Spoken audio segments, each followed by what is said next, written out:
The Subcommittee on International Development, International Organizations, and Global Corporate Social Impact will come to order.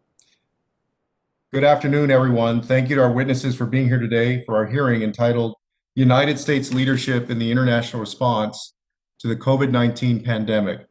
Without objection, the chair is authorized to declare a recess of the committee at any point, and all members will have 5 days to submit statements, extraneous material, and questions for the record, subject to the length limitation in the rules. To insert something into the record, please have your staff email the previously mentioned address or contact full committee staff. Please keep your video function on at all times, even when you're not recognized by the chair. Members are responsible for muting and unmuting themselves, and please remember to mute yourself after you finish speaking. Consistent with remote committee proceedings of HRES 8, staff will only mute members and witnesses as appropriate when they're not under recognition to eliminate any background noise. I see that we have a quorum, and I'll now recognize myself for opening remarks. Again, thank you everybody for joining us today.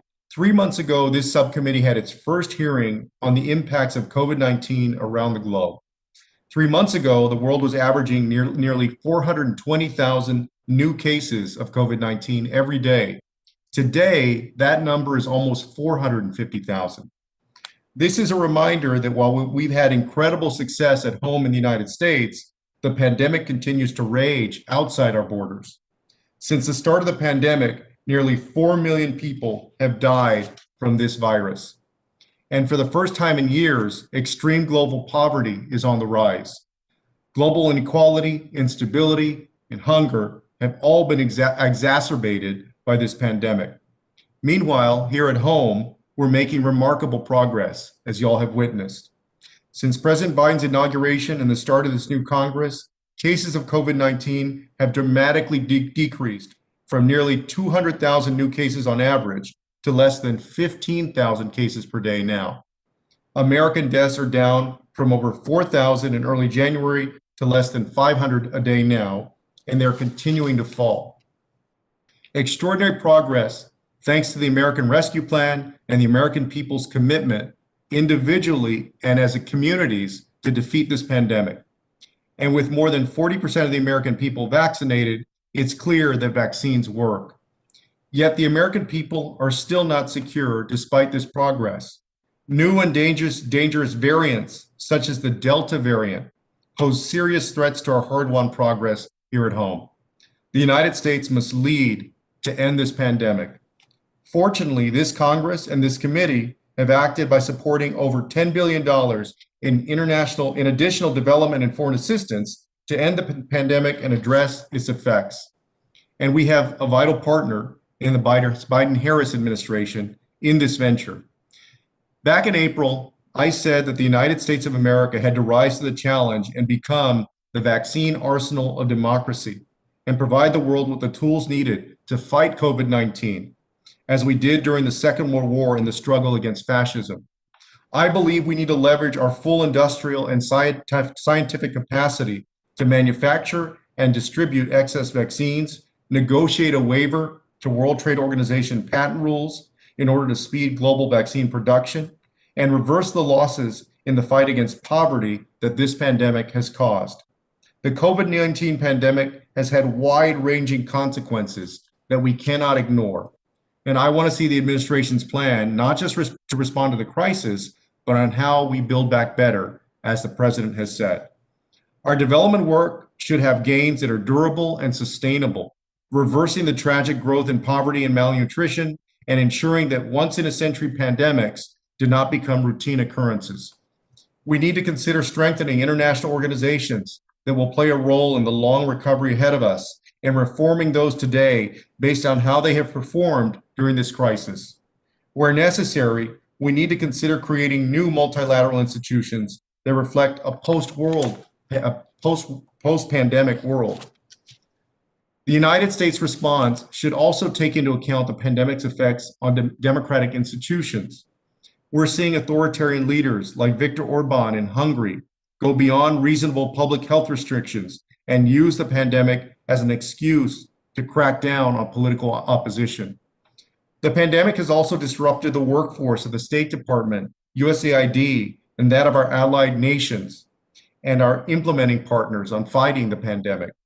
Our infrastructure for diplomacy and development needs to be rebuilt and, where necessary, also reimagined. We need to be open to new ways of doing development where we incorporate new technologies and new practices. The increasing use of tools like development finance through the U.S. Development Finance Corporation, for example, can build the foundations of the post-pandemic world. We need to consider how we complement the capabilities of our allies and push them also to lead, as I hope President Biden will do this week at the G7 summit in London. And I appreciate the efforts so far by the administration to make progress in these areas, including President Biden's announcement of at least 80 million doses for our partners around the world, with 75% of vaccines to the International Distribution Program, COVAX. I also appreciate the focus on vaccinating our neighbors here in the Western Hemisphere, Canada, Mexico, Latin America, and the Caribbean, which are deeply interconnected, as we all know, with the United States. It's a strong start, but we're only in the beginning of the fight against COVID-19, and I look forward to the testimony of our witnesses. I'll now turn it over to Ranking Member Maliotokis for her opening remarks. Thank you, Chairman Castro, for calling this hearing today. I also want to thank Gayle Smith and Jeremy Konyndyk for, again, taking the time to brief the committee. Your roles in the work that you're doing at state and U.S. aid to combat the COVID-19 pandemic around the world is critically important. The COVID-19 pandemic has killed more than 3.7 million people worldwide, including more than 595,000 right here in America. Unfortunately, even though the U.S. is on a positive trajectory, the virus continues to devastate many countries around the world. The recent surge in India and Southeast Asia should be a wake-up call and reminder to all of us that we have a long road ahead. I was glad to see the administration announce that it is moving out in the first tranche of vaccine allocations. Our partners and allies urgently need this assistance, and we must be strategic in making these decisions.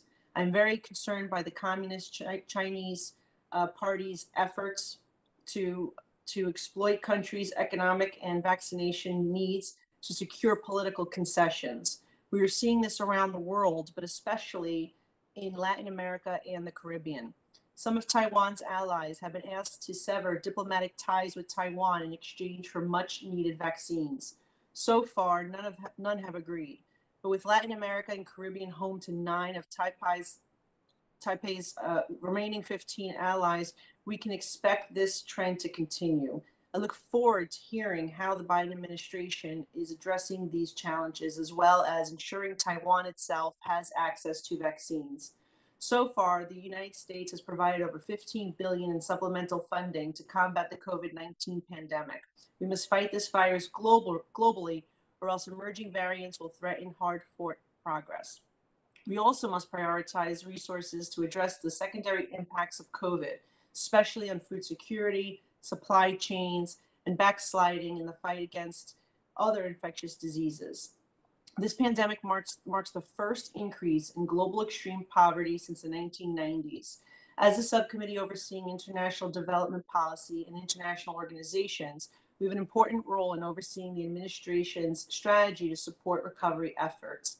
As I highlighted in the last hearing, it is critically important that every aid dollar is monitored and evaluated to ensure that the resources are used effectively and achieving desired outcomes.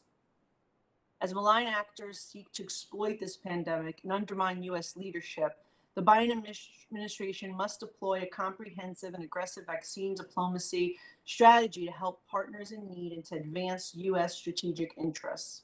I look forward to hearing from our witnesses on how the administration plans to utilize the funds provided through the American Rescue Plan and how they plan to leverage these generous contributions to ensure other partners step up and do their part.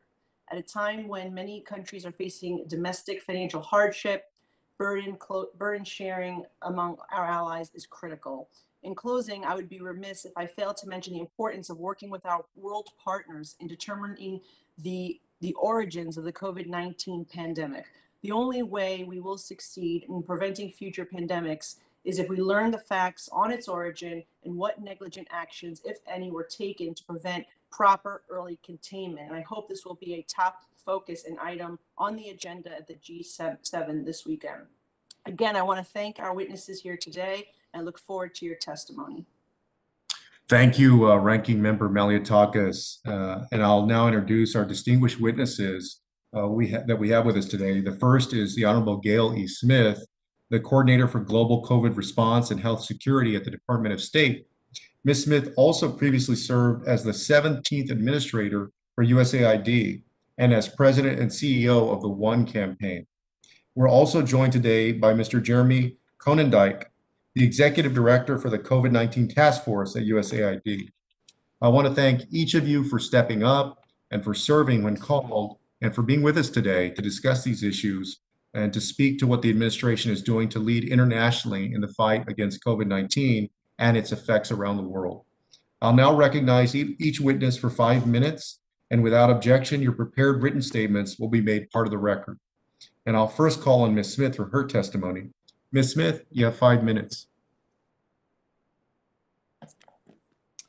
Thank you, Chairman Castro and Ranking Member Malliotakis, and also to members of the subcommittee. We're grateful for your calling this hearing, and we're extremely grateful for the financial and other support that you've provided to this response.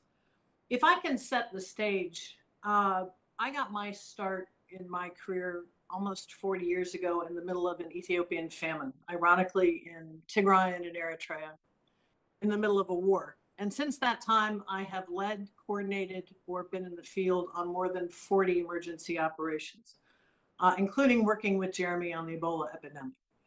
Never have I seen a crisis of these proportions or of this scale, or one that demanded US leadership more than this one does. Given the urgency, and both of you have pointed to the particulars of that, we're focused on 2 immediate imperatives. First is on vaccines, where obviously the need is urgent around the world, and it has been made more pressing by the fact that given conditions in India, the Serum Institute, which was relied upon heavily in the early planning for vaccine response, is not exporting vaccines.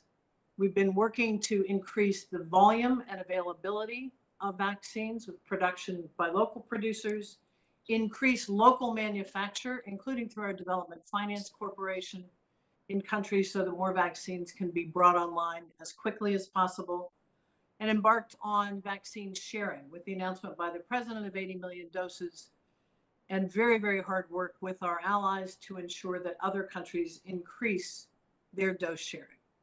As well, we've been focused, and Jeremy will say more about this, on vaccine readiness to make sure that the healthcare workers and the healthcare systems are ready and able to deploy the vaccines as they become available.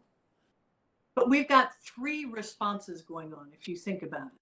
The first, urgent on vaccines and a humanitarian response. The second, to what might be called the shadow pandemics, and you've pointed to some of these.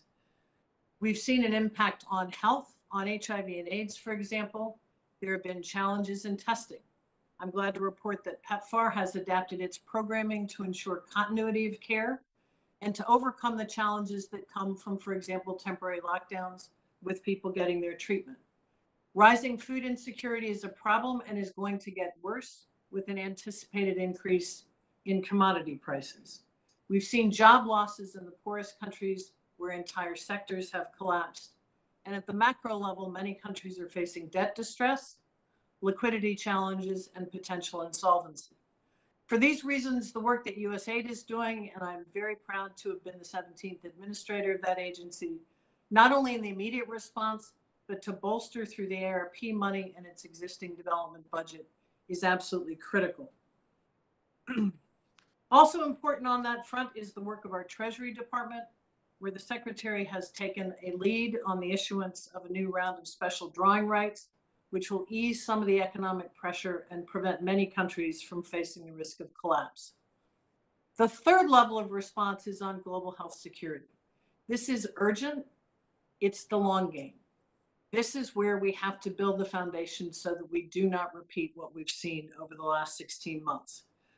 We're working on 4 fronts on this. The first is on reforming existing institutions, but also modernizing them, because our challenge is not just, for example, WHO reform, but ensuring that WHO is fit for purpose for the challenges we know we're going to see in the future. The second is on norms. Many countries, as you know, have signed on to the international health regulations. Too many of them have failed to adhere to the specifics and undertake the steps obligated.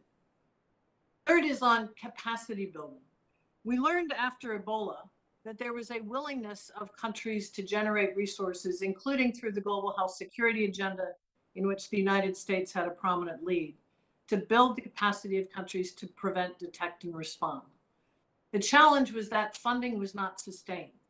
So our challenge now, and we are working actively as the State Department in tandem with other countries to determine how we can finance this for the long term. Any hole in the net, any country that doesn't have that capacity provides an opening for viruses like COVID-19. Our challenge is to find sustainable funding and a sustained political commitment. Fourth is the key area of governance, transparency, and accountability. We must have transparency if we're to understand this or any other virus. We must have accountability. If governments sign on to rules and norms, then they must follow on. And we need forms of governance that will allow us to coordinate and collaborate when these crises occur. Again, this is a long game. It requires urgency, but also staying power, and we're going to need the support of Congress to do this work over time. All of these things, and getting to the title of this hearing, require U.S. leadership. And U.S. leadership, I've seen mean a number of things. It means that in a humanitarian crisis, in an emergency, we are most often the first and fastest to arrive. And I've seen throughout my career that countries and communities remember this and count on us for this. Second, it means that we build coalitions and we leverage.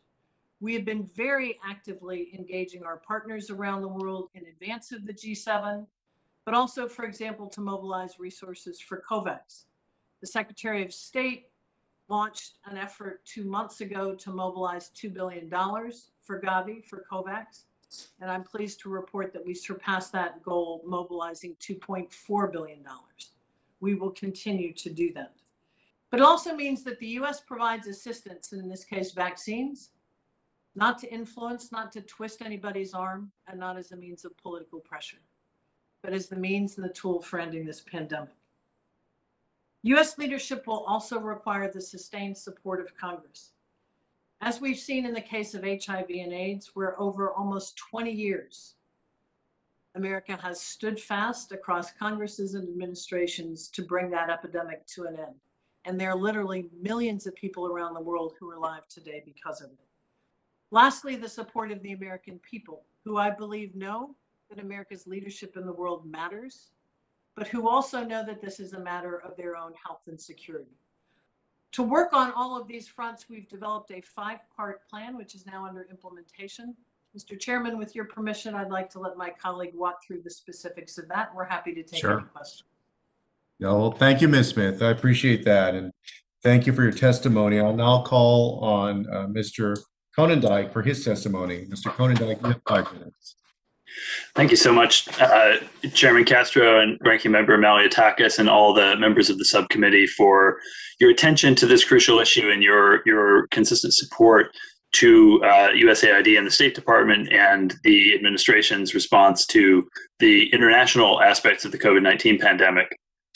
I want to particularly thank Congress for the generosity shown in passing the American Rescue Plan, which has enabled USAID to reinforce the work we're doing globally, building on the work that the government began last year to fight the global pandemic. And I would underscore what my colleague Gayle said about the complexity and difficulty that this crisis is demonstrating. In my career, in and out of public service, I have led government responses to international disasters like the West Africa Ebola outbreak. I have led humanitarian responses in the field. I have worked on development programs. I have never seen anything quite like what we are witnessing with this pandemic today. It is a triple crisis. It is obviously a health crisis, but it is a health crisis that is spurring a humanitarian crisis, and that is spurring a development crisis and an economic crisis. And each of those 3 crises on their own would be historic in their own right. The three of them together pose a challenge and a call for American leadership that is, I think, unprecedented in our generation. And so fighting this is going to take an enormous and concerted effort. And so I will walk through the 5 elements of the response plan that the administration has put together. As Gayle said, the first element of this is fighting the virus itself. And so we will do that through 2 major objectives. The first is around scaling and accelerating access to safe and effective vaccines. The administration, as you have now seen, is beginning dose sharing with an initial 80 million doses that the president has announced will be shared with countries around the world, but prioritizing countries in Asia and Africa and the Americas, as you said, Chairman Castro, particularly providing support to our neighbors in the region. We are also making investments in scaling up vaccine production capacity. So the Development Finance Corporation has announced a collaboration with a producer in India that will scale up vaccine production further there for global markets, and is also pursuing additional deals in Africa, as they've announced just a week or 2 ago, in collaboration with other development finance partners from around the world. We are also investing in country readiness to distribute vaccines, and this is a really crucial part of what we will be doing with some of our forthcoming programming, because it's, ultimately someone is not made safe by a vaccine dose in a bottle, they're made safe by a dose in an arm. So we need to be looking at everything from the supply chain on the front end to the administration that gets that dose into that arm. We also recognize that vaccines are going to take a while to scale up globally, and we're going to push very hard to get to global vaccine access next year. But in the meantime, as we're seeing in South Asia, this virus can do a lot of damage, especially as we see increasingly dangerous variants emerging and evolving. And so our second objective is to continue pushing hard and to really double down on the immediate support to health systems and public health interventions that are going to save lives in the months ahead. And this is through things like protecting health workers through provision of PPE, provision of testing and diagnostic support, enhancing access to medical oxygen, which is the most crucial life-saving intervention. So a range of things like that will save lives in the immediate term, while we are simultaneously pushing hard on vaccines that will begin coming online at scale later this year and into next year. We are simultaneously focusing on what Gayle called the shadow pandemic, which is a nice way to put it. It is all of the other forms of human impact, the sort of secondary effects that are, for many people, the primary effects that they feel. And that's things like disruptions to education. At the high point last year, 90% of learners around the world were having their education disrupted in some way. It's massive humanitarian impacts, a 40% increase in humanitarian need, enormous impacts, risk of famine in multiple countries, and household scale economic disruptions. And as the ranking member said, the first increase in extreme poverty in about 25 years.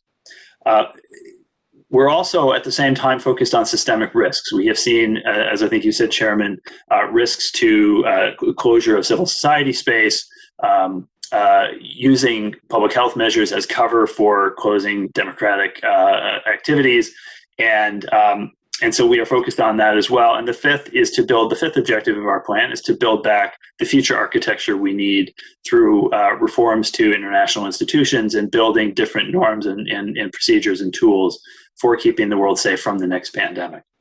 I see I'm at time. I will stop there, but happy to say much more on all of those in the question period. Thank you. Thank you for your testimony. And as you mentioned, we'll have a chance to get into a back and forth here in the Q&A. But I'll now recognize members for 5 minutes each.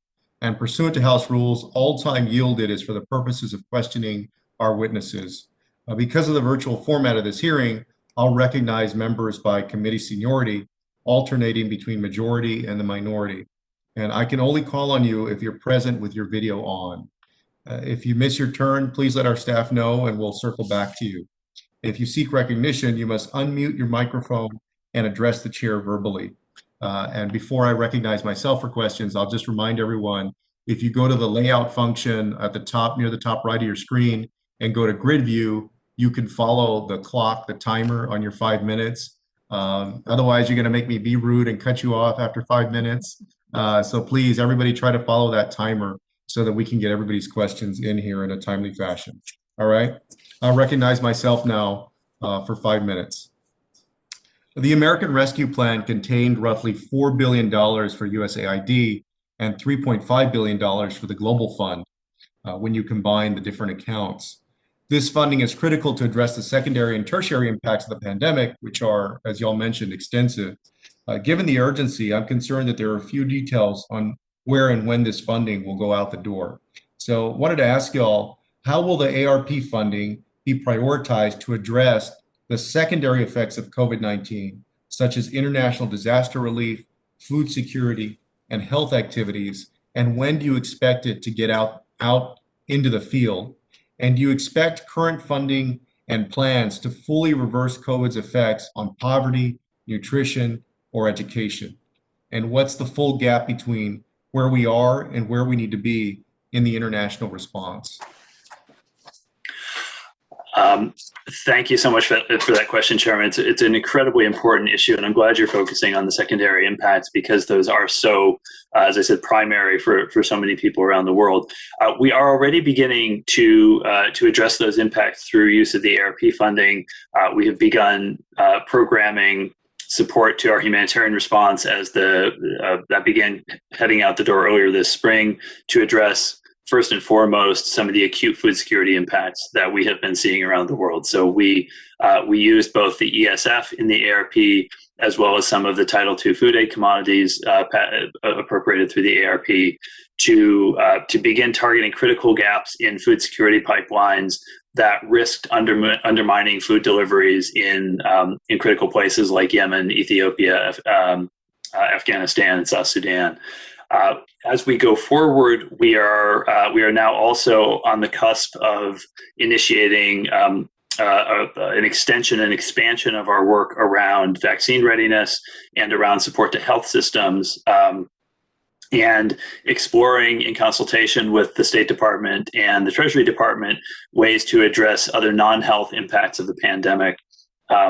And we're still determining exactly how we will divide resources within the administration on some of those secondary impacts. But our internal planning has identified significant needs around economic support at the household level, economic support at the macro level as well, and the role of, as Gayle said, the Treasury Department and the multilateral financial institutions is quite important there. And education and food security. Food security is an issue, obviously, in humanitarian settings, but we've also seen pretty significant food security impacts outside of humanitarian settings, tied to often those acute economic impacts. So, in terms of your question on the gap, I would say two things. I think first, there is certainly more need in the world than any one government can carry alone. So we will orient our resources towards this, but we're also urging others to join us in addressing these gaps. But also the degree to which there is a gap between resources and need is going to be a function of how long we let the pandemic run. So the most urgent priority, while we are also touching on the secondary order gaps, is to shorten the length of the pandemic as much as possible so that its effects end and people can begin recovering. And I think the size of the gap ultimately will depend on how long the pandemic is allowed to run. Well, I want to ask one more question and make one more point. I know that obviously we've committed a lot of money to buying vaccines. There's some reports that y'all may not be able to confirm yet about another big purchase of Pfizer vaccines to provide to the world. But as you know, it's not just about the vaccines themselves, it's also about getting those vaccines into arms.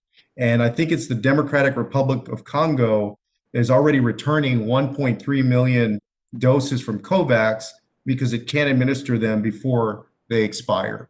So how do we make sure that we have the infrastructure set up to actually get those vaccines into arms? Because otherwise they're just going to spoil, right? Yeah, I think it's two things. We need to make sure that we are calibrating the deliveries to what countries are ready to move.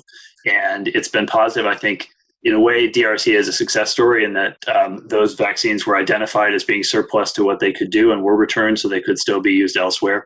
That is critically important. But obviously, there are major gaps. And I think we've heard this from UNICEF. I was on a call just earlier today with the leaders of the AU Vaccine Initiative, who also identified, yes, please help us to get vaccines, but we also need your help with delivery. So that's going to be a priority focus for our next rounds of investments in the health response. Thank you all. I'm going to keep myself on time, and we have with us the ranking member of the full committee, Mike McCall of Texas, and so I'm going to go to him next for his questions.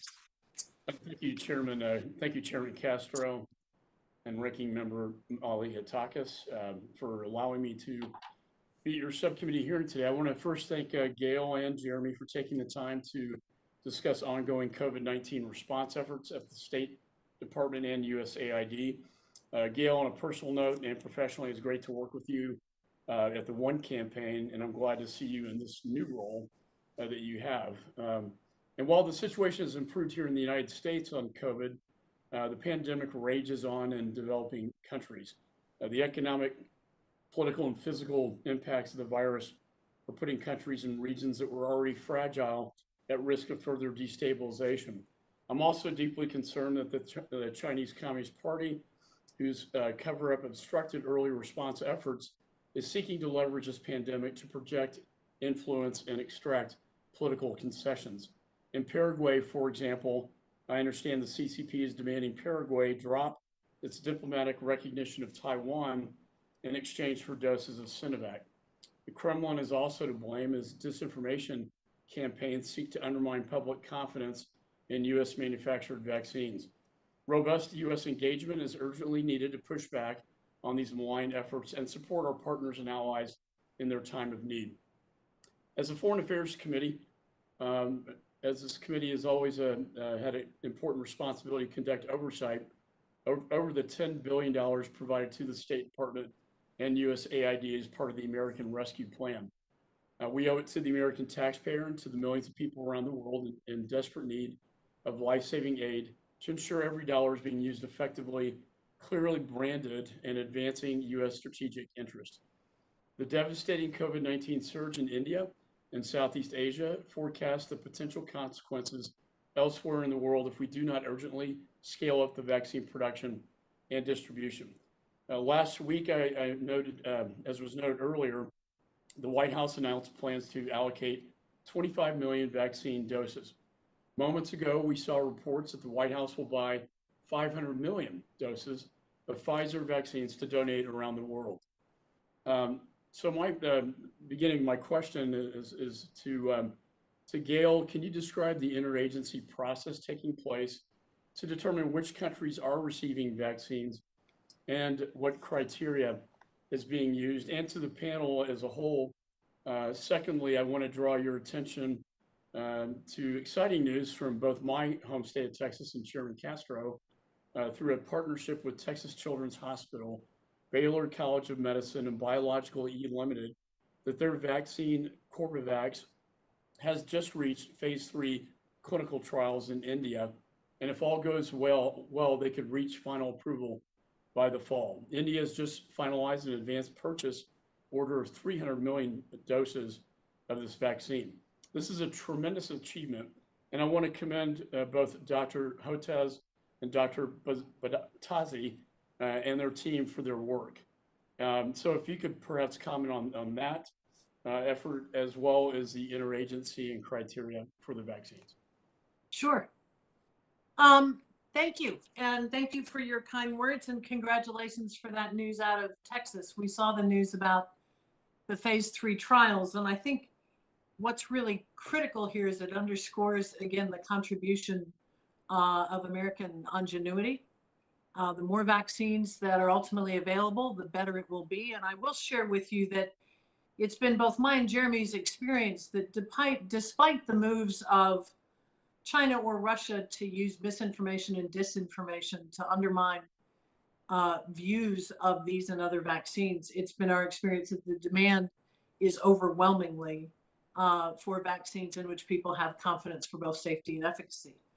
On the allocation of the 25 million vaccines, which is the first tranche of 80 million, It's been a robust and very engaged interagency response. The State Department, the NSC, USAID, HHS, CDC, all have been engaged. And the criterion there were mainly three. First, this is a start. And our aim here is to end this pandemic as quickly as possible. So we wanted to get global coverage. And as such, had a big focus on Latin America, Asia, and Africa. The second was to take a look at countries that were nearing a surge and a surge at risk of surge, and where we could argue, even though the urgency is dominant pretty much everywhere, that there was perhaps greater urgency. And the third was a desire to be responsive to the many requests we've had, including from our neighbors. So it was on that basis that we made the decision for the allocation of the first 25 million. But I would underscore, this is just the beginning. Jeremy? And on the vaccine from Texas Children's Hospital, we are looking forward to seeing the results of the phase 3 trial, but it's certainly an encouraging data out of the phase 1, phase 2 trials.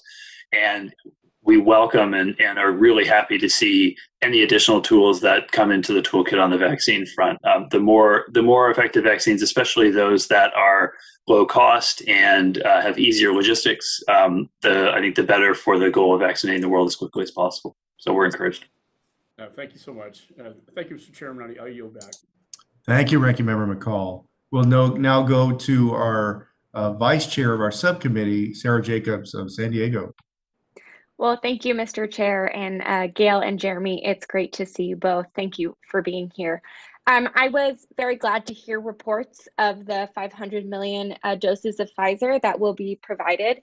And I think it's a very important step. I hope the reports are true, but they still fall short of the 11 billion doses needed to vaccinate the entire world. And it's going to take a long time, enough time for different, potentially more dangerous variants to spread. So to address this in the quickest way possible, we're going to need to turn our attention to significantly ramping up manufacturing capacity. And I appreciate the administration's support of a TRIPS waiver at the WTO, but we've yet to reach consensus at the WTO. And there are also questions surrounding how to galvanize cooperation from manufacturers on providing know-how to outside patents. So Ms. Smith and Mr. Konyndyk, could you describe the administration's plans to address this manufacturing issue worldwide beyond the TRIPS waiver? Sure. Let me say a couple things, and then Jeremy, I'll turn over to you. You're absolutely right that increasing the supply, the volume, and the speed with which vaccines are delivered is key. So we are working with producers to increase their production for this year and to ramp that up. Second, this issue of local manufacture, which Jeremy and I both mentioned through our Development Finance Corporation, is key. In the India initiative, we believe that doses will be brought online by the end of the year. And DFC is looking at other options where, again, we could bring doses online before the end of the year and into the first and second quarters of 2022. The third and fourth things, one is mobilizing more resources for COVAX, which, as I said, we've been able to do by using our generous contribution to leverage more support from others. And we're very pleased that the initiative the Secretary kicked off surpassed its goal. The last is to use our leverage. And as you know, the G7 summit is coming up. We have been engaged with G7 and other members who also have development finance institutions and have the ability both to share more themselves, which we are urging all members of the G7 and others to do, but also to increase their investment so that we can ramp up production all over the world. So we're working on all of those fronts to get as much supply out there as we can as quickly as possible. Yeah, what I'd add to that is as we think about how do we get as many shots in arms as possible by next year, we really think about this as sort of four pieces. So the first piece is outlining what is the strategy, what are the doses that can get us there, and how do we best combine the different attributes of some of the different vaccines that are available, taking into account how scalable they are, some of the production bottlenecks, and so on in order to get there. So to have a strategy for reaching global coverage. The second then is ensuring that we have the manufacturing capacity globally in order to do that. And I think what we're seeing now is that the biggest bottleneck at the moment is not actually the production capacity; it is the inputs to feed that production capacity. And so one of the things we did back in April when we were announcing support for India, as they were experiencing their surge there, was reroute some production input supplies that had been used for AstraZeneca here in the US to India to produce AstraZeneca there to amplify their production. And so we are looking at strategies both for expanding the available supply of inputs, but also for trying to optimize those across different doses to make sure we're getting the best yields that we can from the supplies that exist. The third element is financing all of this. And so the U.S. support to COVAX and the fundraising that we have been helping COVAX to do, as Gayle said, another $2.4 billion was just raised in the last few weeks. I just want to cut you off quickly so I can make sure I get to my second question. But no, the financing is really important, and I appreciate you going over it. We know that this is not going to be the last pandemic, that this, in fact, is something we're probably going to see recur more often.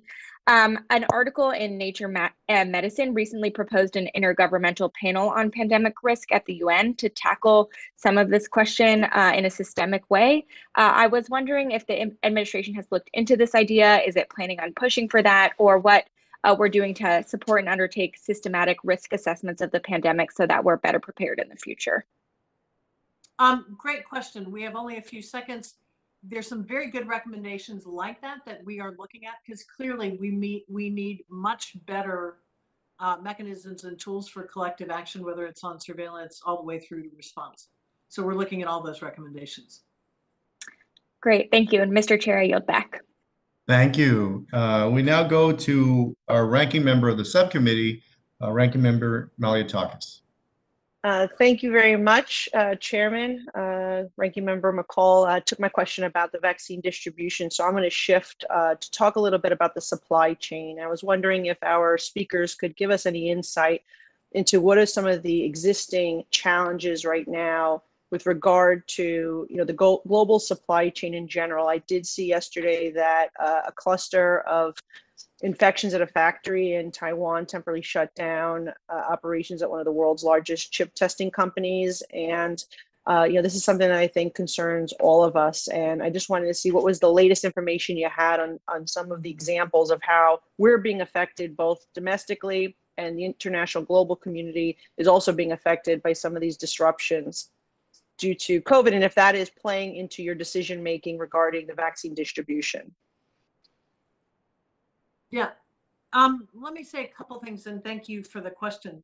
We're seeing disruptions like this and have since the onset of the pandemic all over the world in all sectors of the economy. And it's one of the reasons that even as we do everything on the response, we are with our partners strongly urging that they take the steps necessary and the hard and difficult steps, as we all know, to protect people so we see fewer disruptions.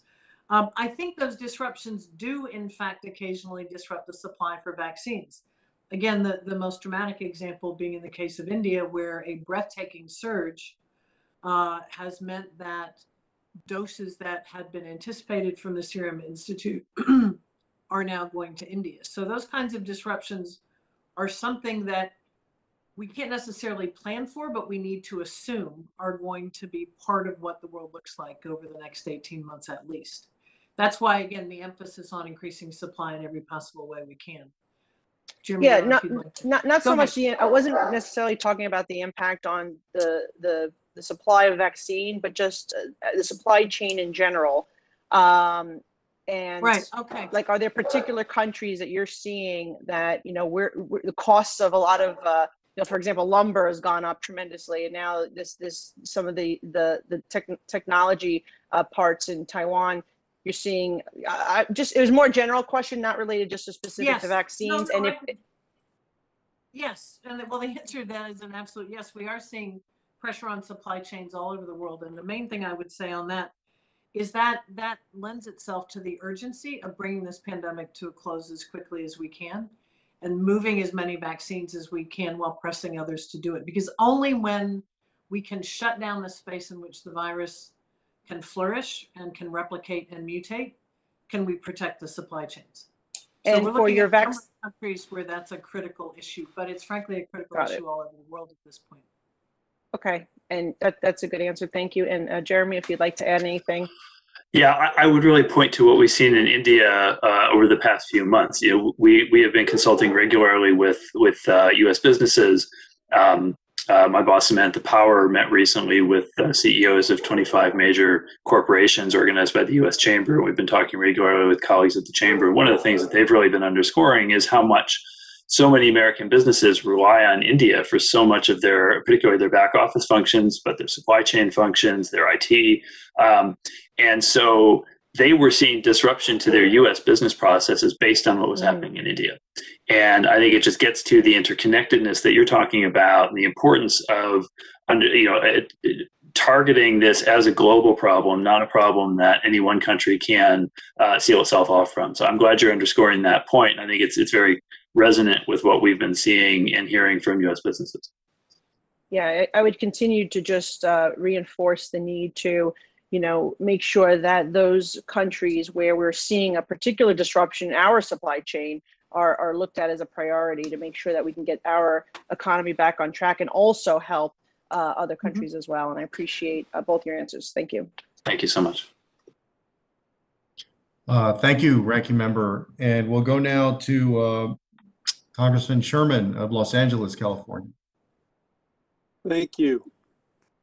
This disease is the greatest catastrophe to hit the globe since the 1940s. We've already counted 3 million deaths. That for the world is just the beginning. And that doesn't count those whose health has been permanently injured, those whose education has been permanently derailed, and the enormous economic consequences. And for poor countries, economic disruption can lead to deaths as well. The world is focused on the cause of this outbreak. There are 5 possible ways to look at it. Either it had nothing to do with the Wuhan virology lab, or that lab was dealing with bat viruses, did not modify virus in any way, but it just happened to escape from the lab. And of course, we have the 2018 report of the State Department saying that that lab was dealing with bat viruses and was sloppy about it. The third possibility is that the lab actually modified, perhaps gain of function research, the virus, and then it escaped. The fourth is that the lab was working on a bioweapon, and then through negligence it escaped. And the fifth possibility, and the only possibility that I dismiss out of hand, is that the virus was modified and then deliberately released on the world. The last administration first accepted everything President Xi said, then attacked the WHO for accepting what President Xi said. The difference here is that WHO has no intel function at all. It can't see through any Communist Party of China lies. In contrast, we in the Congress provide well over $80 billion for an intel community. And therefore, it is the U.S. government, not the WHO, that can finally, hopefully, tell us, and it's much more difficult now that it's a year and a half later, exactly what the source was. At least it's only our intel community that can see through obstacles imposed by the Chinese government. Ms. Jacobs is right that this is not the last pandemic of our lifetimes. There's a tendency to, we've got to make sure that we keep the vaccine manufacturers, treat them as they expected to be treated. I know that you can just say, hey, the Pfizer's making a lot of money, but there are many manufacturers whose vaccines failed, and they took that risk. And there's probably going to be litigation as a result of this vaccine. There always is. And so the chance to lose money solving the next pandemic is certainly there. So as we change the rules, as we may need to facilitate the fastest possible manufacture of additional vaccine, hopefully we will not do so in a way that causes vaccine members not to be on board next time we need them. Our witnesses have already covered the importance of manufacturing new vaccine as quickly as possible. One other thing, though, is to avoid wastage of vaccine. It was back in December that I focused on the fact that they were throwing away each bottle of the Pfizer and Moderna vaccine after 5 dosages, particularly Pfizer, even though there were 6.5 to 7 dosages in the bottle.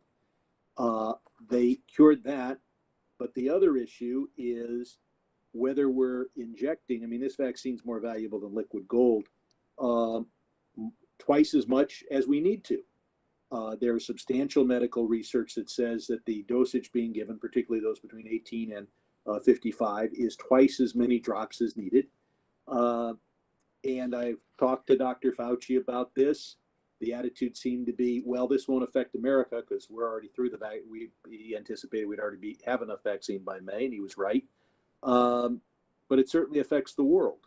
So I'll ask our witnesses, are you aware of any research being done to determine whether we're in effect wasting half the vaccine and to determine whether it would be safe and effective? Let me quickly comment, if I may, and thank you for the question. There is ongoing research, and has been for some time now, on all of these vaccines, on safety, efficacy, dosage, storage. And what we are doing is closely following all of that research so that we can adapt as and when we've got definitive data that shows that we can be safe and efficacious, but make modifications. So there's a constant watch on all of that research. All right, the gentleman's time has expired. Thank you. Next, we'll go to Congressman Darrell Issa of California. Thank you.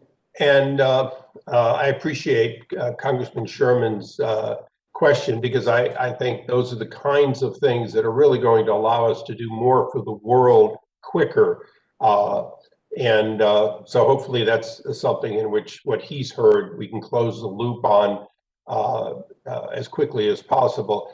Following up, though, when we look at the priorities, there was an earlier question which I'd asked Secretary of State earlier, but I want to go through this again. China has used vaccine as a weapon of diplomacy, to be kind. As a result, countries who recognize Taiwan, for example, are finding themselves without vaccine. What can we and how should we ensure that we effectively put our thumb on the scale of justice as great or greater for those who resist? Let me start, and then I'll turn it over to my colleague, and thank you for the question. I think we've been very clear, and the president's been very clear, that our intention is, again, not to use vaccines as you suggest in the case of China, as a weapon or as a tool for pressure, but as the tool for ending the pandemic. And I think that in sharp contrast to some other countries recognize that the United States is doing this to end the pandemic. That very quickly puts us in contrast to others, and I think in a way that makes a significant difference. At the same time, we are making sure, as I said at the top, in terms of how we allocate these vaccines, to ensure global coverage so that we can get as much reach as possible. No, I appreciate that. Mine was a more, Gayle, mine was a more nuanced question. Yeah. It was simply, are we in a position, do we have, or can we have a policy that recognizes the deficit made by not being able to buy, let's say, from China, and offsetting it? Certainly, you would recognize that if a country got product from China, they might need less initially, but it's the offset, it's the specific of, can we treat them equally when one has been denied? Congressman, what I might say to that is, I think what gives China leverage right now, or has given China leverage up to now, has been scarcity. So the more that we can address the scarcity problem, which we are now trying to do by beginning U.S. dose sharing, and with the president's announcement the other week, we are now, we will be the largest share of donated doses in the world by a large margin, and we will continue to build on that by our support to COVAX and the funding that we have put in and will continue additionally putting in. That will expand the volumes of doses that do not depend at all on China. And the more that a country can turn to the U.S. or to COVAX or to others, the less then that China has the leverage to extract concessions with its doses. And I think that will actually, our work to flood the zone with more vaccines puts pressure on China to, and reduces their space to extract those kind of political concessions. One follow-up question, and this is, we by definition, we don't want to be heavy-handed when we make gifts. On the other hand, a dose in the arm of someone who drives a truck from town to town in a developing country is more valuable than a dose of somebody who never moves around.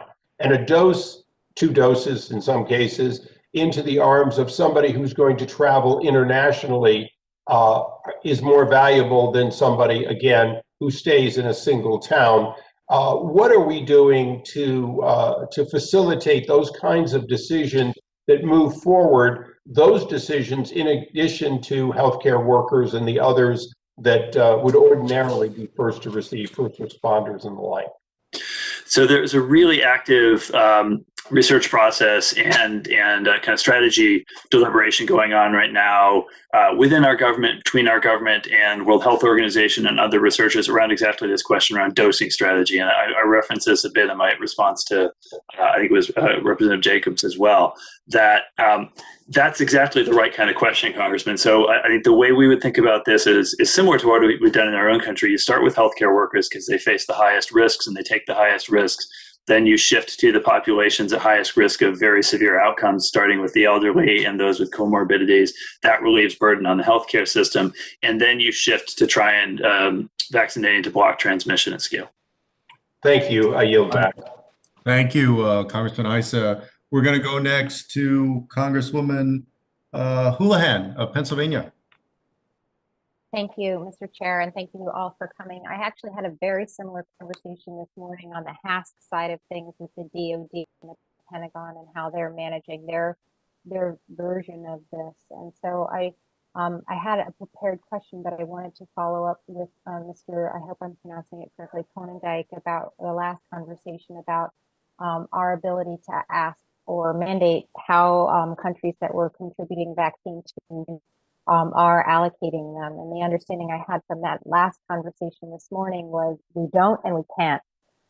Is there anything that we can be doing to be more prescriptive and therefore be more effective with the limited dosing that we do have?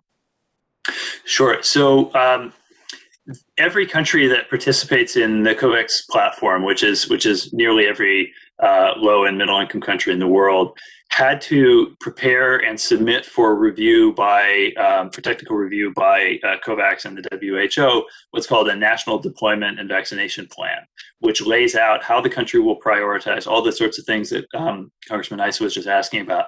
What is the sequencing? How will the country prioritize? What systems have they put in place? What quality assurance do they have? And so I wouldn't say there's nothing in place. I'd say those plans vary in quality depending on the strength of the government, as you might imagine. A country like India is going to have a stronger plan than a country with a weaker health system might, for example. But those plans do give us insight and create some accountability for how those vaccines will be used and create a benchmark against which the distribution can be assessed. We are also providing through USAID a significant amount of technical assistance, and we're going to be expanding that in the months ahead as we expand our programming in this area that supports governments in that targeting and enables them to have the kind of logistics and distribution architecture that they need to distribute responsibly. Also supports things like monitoring for adverse events, so that kind of reporting is being tracked. Yes.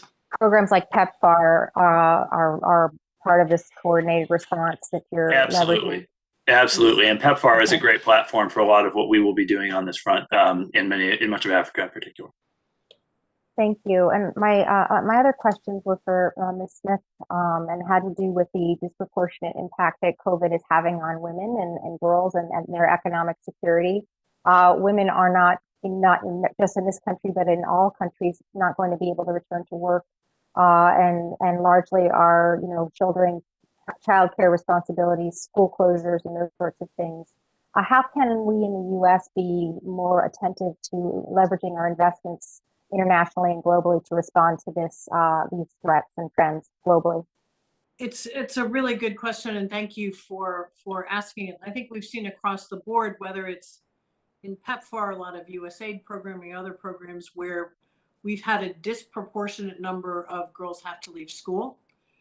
We've seen women facing obstacles in the workforce, including on the childcare front, as well as a dramatic uptick in domestic gender-based violence. All of those things are being factored into both our humanitarian response and what Jeremy described as the secondary response, so that we can start helping countries to recover from some of those gains. Now, to be fair, I think women are going to feel the undue burden of this for longer than men, because some of these impacts are structural. But particularly as we assist countries to try to bring education back online, there are ways through our programming we can emphasize getting girls back in school. As we are looking at the collapse of small and medium enterprises and how to bring jobs back online, similarly, it's by taking a particular focus on the gender dimensions and the impact on women and girls at the front end that our programming can be designed to account for that. And I thank you. And I don't know how much time I have left, but that really leads into my next question, which does have to do with educational program and distance learning and all of those kinds of things. How can we adapt our assistance programs, or what have we learned, frankly, from this time that we're experiencing collectively, to make sure that we can expand access to the internet and technology globally through our foreign assistance programs? Or is that something that you guys are thinking about? That's absolutely something we're something we're thinking about and have been working on. So in our work on education, we've provided about $900 million worth of education programming that has touched on COVID in some way, both through new funding and by funding that we have pivoted and adapted from existing education programs. And one of the big things that we've been investing in, exactly as you're saying, is support to remote and distance learning where that's an option, so that children who've had their education disrupted have had recourse to that where that's technically feasible. All right, thank you. We'll now go to Representative Kim of New Jersey. Great, thank you, Chairman. Ms. Smith, Mr. Konyndyk, so great to see the two of you, and I can't tell you.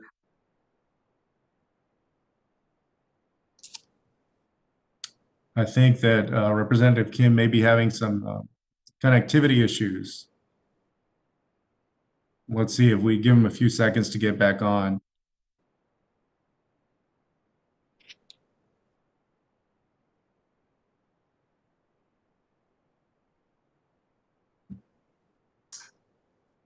All right, y'all. Why don't we, while we wait for Andy to get his connection in a little bit better shape, why don't we take second round questions now, because I think that completes the first round of questions. Again, for the members, don't feel compelled to ask a question on a second round. It's just the opportunity in case there was something that you were dying to ask that you didn't have a chance to. This will be an opportunity. And so I'll begin with a question here. And then if you've got a question, members, please have your staff or reach out directly to our committee staff so that they can let me know who's in the queue on second round questions. Okay. All right. I wanted to ask y'all about the U.S.-Mexico border communities. The Biden administration recently announced that they'll share about 1 million COVID-19 vaccines with Mexico, and many of these doses will go to communities along the U.S.-Mexico border. In response to the Biden announcement, the Mexican government announced that much of those doses will go to Caribbean resort hotspots, such as Cancun and Los Cabos. While I agree that it's important to share doses with workers in these regions, I'm also concerned that border communities will be left out or not prioritized. How much input is the United States having on where we would like vaccines donated to be used within a particular country? And how are you prioritizing certain communities like healthcare workers? And what's the United States doing to help the over 1 million American citizens who live in Mexico get access to these vaccines?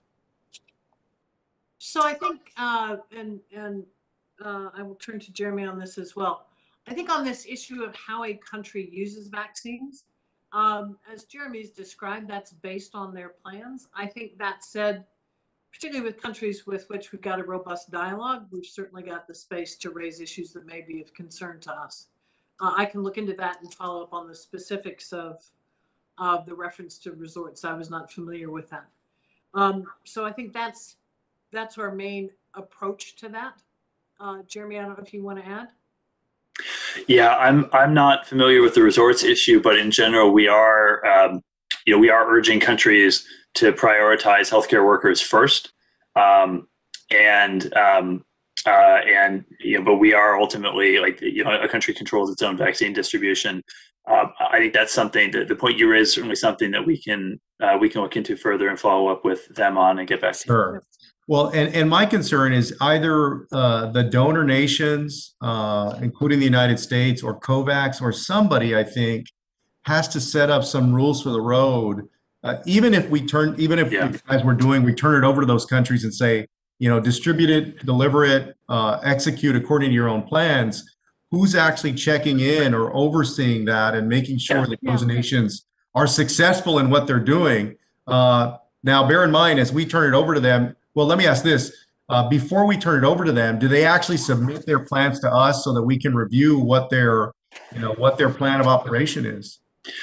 So in the case of Mexico, no. So they are within the COVAX consortium. They're what's called a self-financing country, which is basically they're using COVAX as a procurement mechanism, but they're paying for their own vaccines within COVAX. So the threshold is lower because it's not a donated material through COVAX. It's just something where they're buying it themselves using COVAX. Although I thought aren't we sending over? We are donating our vaccines, and there has been consultation through the embassies. I don't know how detailed it has been on the specific targeting intent for these vaccines, but I think we can check and follow up.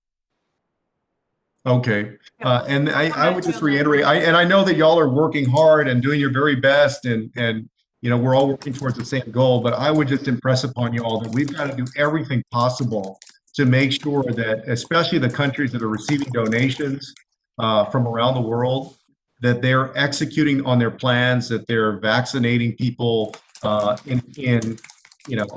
in a smart way, prioritizing people in a smart way. Otherwise, my fear is that we'll be here a year from now, or 2 years from now, 3 years from now, and there are going to be all these stories in the press about how this nation received 10 million doses, and only 2 million of them ever got used. That's my fear, unless there's some real oversight of what's going on. And I think that's a very, very good point, and something we're very focused on. On the case of Mexico, we'd like to get back to you, but I think in the case of many countries, when it comes to COVAX, as Jeremy said, their plans have to be technically reviewed beforehand. We've got the additional benefit of having a USAID presence and the presence of other partners in those countries, which gives us some assurance that we can track how those vaccines are being deployed, and quite frankly, in many cases, advise. Because in a lot of cases, they're looking to USAID or to UNICEF or others for advice. And that's where we can weigh in significantly. And then my final analogy would be on this. I just fear that it's going to be like, tax abatements for big companies that promise to create 5,000 jobs. And then, 5 years down the road, you learn that they only created 500 jobs, right? And there was and then you can't claw back any of those funds. So anyway, my time is running out. Thank you all very much. I know that Sarah's got a question, but it looks like Andy's back. So I want to see if Andy's technology is working a little bit better. And so we'll go to him first. Andy Kim, representative from New Jersey. Yeah, Chairman, hopefully this time is going to work a little better. But you sound good. I just wanted to thank Ms. Smith and Mr. Konyndyk. It means so much to me to see you two doing this work. It gives me great confidence in terms of the expertise that you two bring to this. So just thank you so much for agreeing to take on this incredibly important mission. One thing I just wanted to hone in on, I know you've been asked about a whole lot of different things, but one thing that I saw in both of your testimonies was mention about the Development Finance Corporation. And I guess I just wanted to drill into that just a little bit and get a sense of where else this can be kind of utilized, or what you sort of see it fitting into. Mr. Konyndyk, you kind of made reference to this in different ways, and I see this as potentially incredibly critical tool for us to be able to aid developing countries around the world, and it's something that's already being talked about that kind of way. Can either of you speak to the role that the DFC can play and should play in vaccine distribution and manufacturing abroad? Sure. A couple things at the top, and it's an absolute pleasure to see you in your current role, us having worked together in the past. The DFC is a vital piece of this, and I think it's been strengthened obviously by the passage of the BUILD Act with strong bipartisan support across Congress, because that's given it extra strength and additional tools. And as we both described, the DFC, in terms of making the investments that can take local manufacture from one level to the next level in terms of volume, is absolutely critical. It has less direct impact on vaccine distribution than some other mechanisms. But for example, if we can increase local manufacture in different parts of the world, that aids global distribution significantly, right? Because you've got proximity and you've got more availability within regions. But the other point I would make about DFC, and I think in many cases a lash up between DFC and USAID makes a big difference on this front, is that it can make investments in things that help us for the next pandemic, ideally preventing it but being prepared, which is if you look at global manufacture of other supplies that have been needed in this pandemic, DFC can make investments in those kinds of things, or in the medicines and therapeutics that over time developing countries need to produce more of, given their high dependence on imports. So it's a really, really vital tool, and I think we're pleased across the administration that the BUILD Act has given it the additional heft that it's now got. Yeah, no, that's great to hear, Ms. Smith, and I think that this is something that I'm taking a very close look at. Would love to be able to continue to talk to the two of you and others about where we can go, because I do think that there's a lot of opportunities to build on this, even beyond what we've done, and look at expanding some of the lending powers to be able to fight not only this current crisis, but as you said, future pandemics here. Absolutely. Mr. Konyndyk, I don't know if there's anything further you wanted to add from your perspective. Yeah, I'm really glad you're highlighting this point, because I think the DFC is playing a crucial role, and we're seeing this across a few areas, as Gayle has said, focusing on some of the immediate scale up of vaccine production that will serve us in this pandemic, but they're also looking for longer range deals that will serve us in future pandemics. We've clearly seen, and we've seen underscored again just recently with the news out of India, that the need and the importance of diversifying the manufacturing base for vaccines, so that we don't just have all the vaccine production sitting in large countries that can absorb most of what they produce themselves, but we diversify it so that it is more equitably available across the globe. DFC has also been providing some financing tools to backstop and support the work of Gavi that have been quite important to their ability to secure deals for new procurement. And they're also, I just can't overstate how much the DFC has been leaning in to try and help, also being willing on the kind of manufacturing inputs front and other areas where they're actively looking for deals to support that can do anything to scale up vaccine and therapeutic and diagnostic production. So very, very encouraging, and we have had a great relationship with them and great coordination. No, that's great to hear. I mean, I think that's a story that needs to be told more on Capitol Hill and elsewhere. In terms of, I think we're still trying to get a grip, here on Capitol Hill about the fullness of the potential there with DFC and the areas in which it can be a force multiplier on so many different levels, supporting the work at USAID and elsewhere. So, Mr. Chairman, thanks for letting me take a second crack at it, and back to you, sir. Yeah, absolutely. No, thank you. And then I think our final second round question is going to come from Representative Jacobs. Representative? Thank you so much, Mr. Chair, and Jeremy and Gayle, thanks for staying for round two. I know the end of my last question, we had short time. So I guess I just want to reiterate how important I think it will be to have a clear view and understanding of the risk for pandemics and where they're likely to emerge, how the risk is changing, the drivers. So I would just, urge you to look into all of the options, including that intergovernmental panel. And please know that we here will be allies if that's something you choose to do. And I wanted to drill down a little more on USAID's strategy to deploy non-vaccine COVID assistance.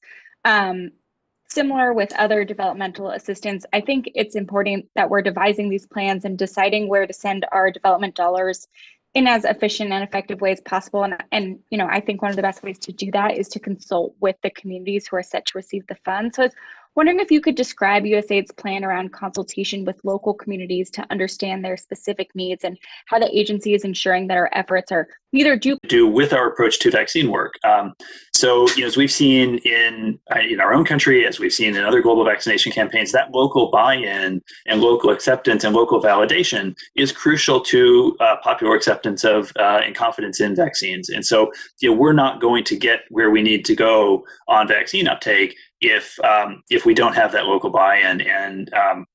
And so we're doing that in a few levels. We'll be doing that through our own programs to invest in vaccine confidence and support local voices and empower and kind of elevate credible local validators who can reach out to their own communities, again, as we've often done in this country as well. But we're also taking that to a macro level. With the vaccine sharing that the U.S. is doing in Africa, we are not just unilaterally setting where those things are going to go. We're doing that in active consultation with the African Union, which has done the hard work of building political support across the continent for an African vaccine platform. And just earlier today, in fact, I was on a call discussing that with the leaders of that platform. So we're trying to do this across a couple of levels because it is such an important issue to our ultimate success. Thank you. And that was all of my questions. Thank you, Representative Jacobs. All right. Well, thank you to all our witnesses for testifying today and the members for joining us and asking these important questions. The issues that we discussed today are serious importance, not only to the United States, but also to the world. When a once-in-a-century pandemic hits the world, there's no country better able to lead the international response and bring the world together against this common cause than the United States. We're only at the beginning of the fight to end COVID-19. And I look forward to working with the administration and this Congress on making substantive, durable progress. And with that, our subcommittee session is adjourned. Thank you all. Thank you.